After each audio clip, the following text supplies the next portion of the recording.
微信咧喺10月份有重大嘅消息喎，係更新咗8.0.64嘅版本。微信以前一直想要嘅，但係又冇嘅功能，呢一次咧全部都安排咗啦喎。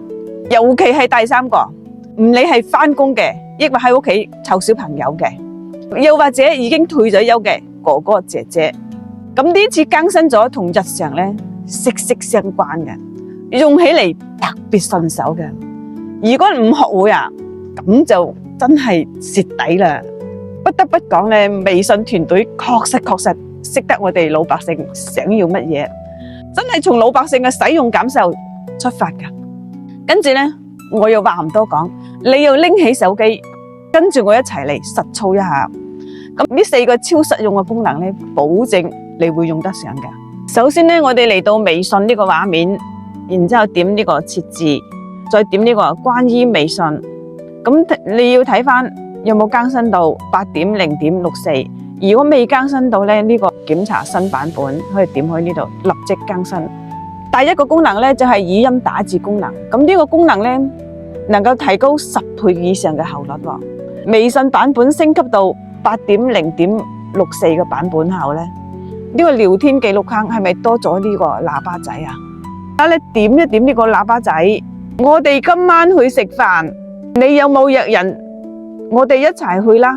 咁再點呢個暫停，係咪啊？佢呢個咧出現嘅字咧，全部都係簡體字。咁我哋手機自帶呢個咧，你所講嘅嘢咧，我哋今晚去食飯，你有冇約咗人？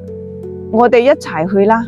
有冇見到啊？上邊簡體字，下邊係繁體字，係嘛？所以呢個咧，大大減少我哋打字寫字嘅速度啦，點傳送咁就得噶啦。第2個功能咧就係自動翻譯嘅功能。咁以往咧收到好多呢啲咁嘅英文嘅信息，需要長按一下先至翻譯。咁而家個版本升級到咧可以自動翻譯成中文噶啦。咁具體嘅操作方法咧就係點呢個我，點設置，點通用或者一般。點翻呢個翻譯，打開呢個自動翻譯聊天中收到嘅信息，咁要整到呢個綠色咗掣先係打開咗嘅，仲可以設置呢日語、韓語啊，咁都得嘅。咁我哋嘗試下設置日語，再點完成，再返返回我哋個聊天記錄，揾翻呢個聊天記錄，我哋收到朋友一段英文，咁佢咧即時就同我哋翻譯成日文啦。第3個功能咧。就係我哋個手機入邊，以前係咪儲存咗好多呢咁嘅黑白照片啊？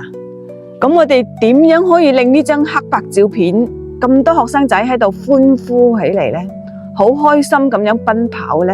嚟到微信呢個畫面，點呢個搜一搜，搜索創作我，再點呢個小程序，下邊咧有個 AI 視頻，仲有一個創意視頻，呢個圖生視頻。嗰個學生仔食嘅照片新增上去，咁呢個16:9，呢度咧又可以俾你揀嘅。咁我哋揀呢個奔跑，迎着鏡頭快樂咁奔跑咁，立即生成，好快就生成完啦。我哋點呢個下載，已經下載完成功啦。點擊保存，就可以去翻我哋嘅照片度睇一睇。我哋嚟睇下個效果嗬。哇，好開心咁樣喺度奔跑喎！我哋咧可以攞呢個視頻發布去朋友圈都可以噶啦。第4個功能咧就係引用嘅功能啦。咁喺工作或者生活中，我哋有時咧收咗好多呢啲咁嘅信息吓，咁究竟要回覆邊一個信息咧？咁我哋可以點擊下呢個信息，直接見到呢個引用。我哋點一點呢個喇叭仔，喇叭仔即時出嚟係嘛？幾多？咁咧跟住咧你就可以發送啦，點呢個發送，跟住咧對方咧就會知道你係回覆呢一段信息咁嘅意思啦。咁又假如你想回覆呢個信息嘅，咁我哋要長按一下佢，再點一個引用。咁呢度咧跟住又可以打啲字上去，你好嗎咁求其啦咁再點傳送，你個同事或者朋友咧就會見到你要回覆呢一個內容喎咁咧就避免咗誤解啦。咁以上呢啲功能咧係咪非常之實用咧？咁記得將呢個視頻保存起嚟，留翻以後備用。並且咧分享俾你嘅親朋戚友。關注我哋下期再見。